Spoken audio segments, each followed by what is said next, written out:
হ্যাঁ sir. Sir এখন আমরা দেখবো, আমরা অক্টাল টু বাইনারি ইতোমধ্যে শেষ করলাম। এখন দেখবো বাইনারি টু কি বলুন তো? অক্টাল কত বিট? 3 বিট। এটা আরো সুন্দর, এটা আমরা একটু দেখে নিই। আমরা এর আগে একটা বাড়ি কাজ দিয়ে দিই আবার, তোমরা হেডলাইন করে ফেলো তাহলে। Binary two octal, binary two টুটা এভাবে দাও, টু অক্টাল, টুটা টি টু না দিয়ে অক্টালটা এভাবে লেখো, তাহলে এখানে 3 বিট লিখতে পারবা তুমি। এই যে বাইনারি টু অক্টাল, নতুন করে ফর্মুলা করো। হোমওয়ার্কটা একটু আগে দিয়ে নিই কাজ করার আগে।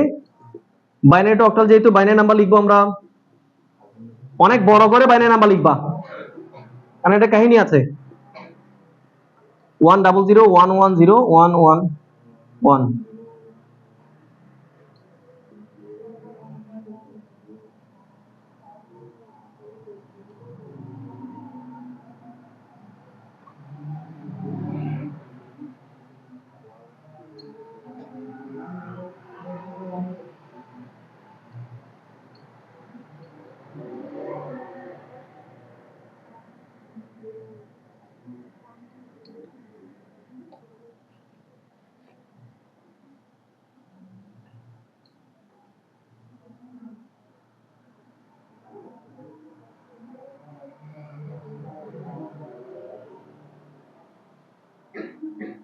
6টা কাজ দিব।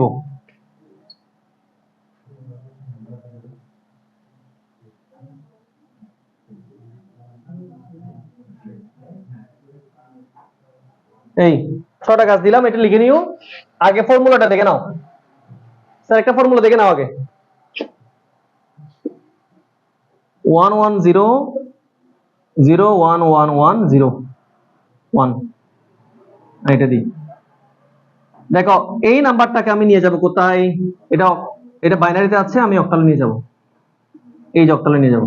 একটা প্রশ্ন দাঁড় করালাম, 3 বিটটা একটু বুঝে নাও আগে। 3 বিটের কাহিনীটা বুঝে নিলে তুমি সবগুলো অঙ্ক করতে পারবো অটোমেটিক্যালি। মনোযোগের দিকে দাও। আচ্ছা, এটাকে যদি আমি আবার লিখতে যাই, আবার লিখি কি করে? এটা তো প্রশ্ন দাঁড় করাইছি আমি। তো আবার লিখি 110101110, এটা লিখলাম। কয় বিট নেওয়ার কথা ছিল? 3 বিট। এটা বুঝে নাও। অঙ্কটা লিখলাম, 3 বিট নিব ডান দিক থেকে। এখন তার অ্যারো টানার সুযোগ নাই। কেন অ্যারো টানার সুযোগ নাই বলি আবার।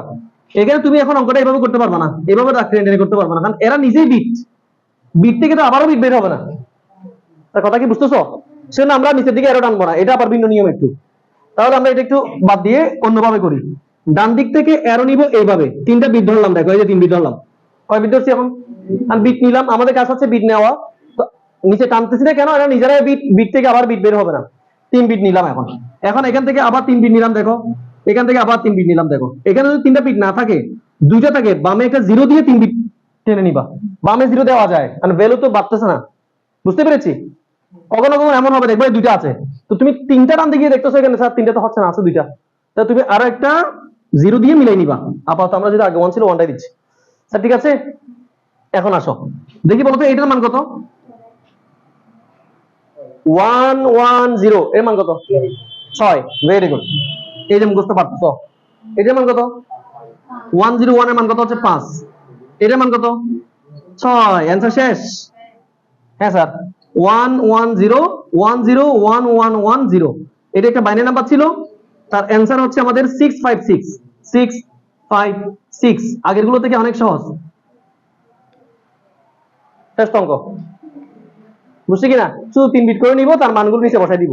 সহজ হওয়ার কারণ কি, 1 থেকে 10 পর্যন্ত যদি তোমরা মুখস্থ জানো, সেটাই তোমাদেরকে হেল্প করেছে এর জন্য।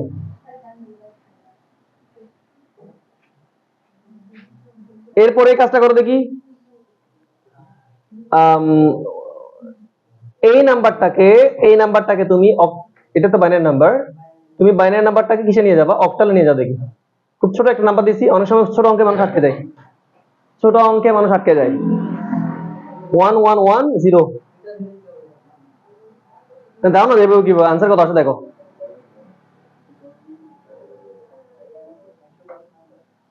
নিচে লেখো নাম্বারটাকে, আবার আবার লিখে দাগ টানো। যেভাবে আমি শিখেছি সেভাবে করতে হবে, ভিন্নভাবে করতে গেলে অঙ্ক ভুল হবে।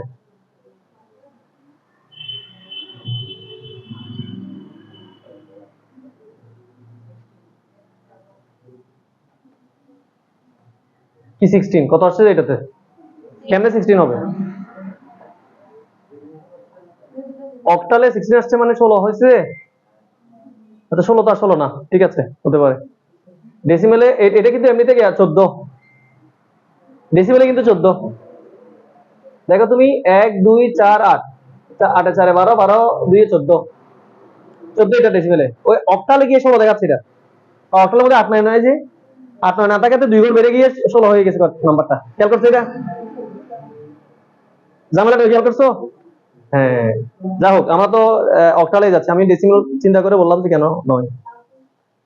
আচ্ছা এটা বুঝলাম, একটু তোমাদের বুদ্ধি চাই।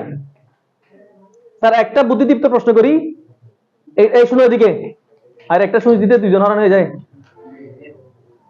খেয়াল করো, খেয়াল করো, এদিকে খেয়াল করো, এদিকে খেয়াল করো। একটা নাম্বার দিই, ওই নাম্বারটাকে তোমরা রূপান্তর না করে বলে দিবে এটা কত।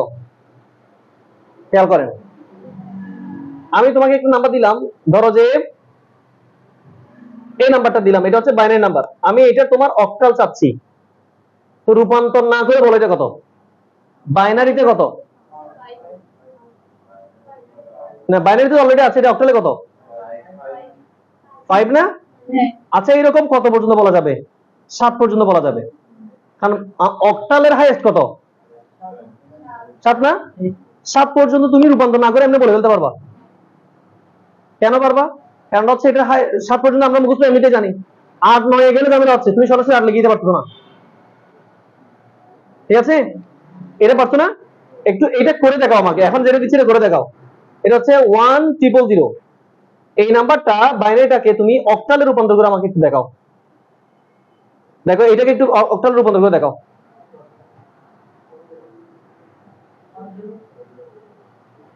অক্টাল করে দেখাও। আসুক না দেখি কত আসে। 3 বিট 3 বিট করে ধরো।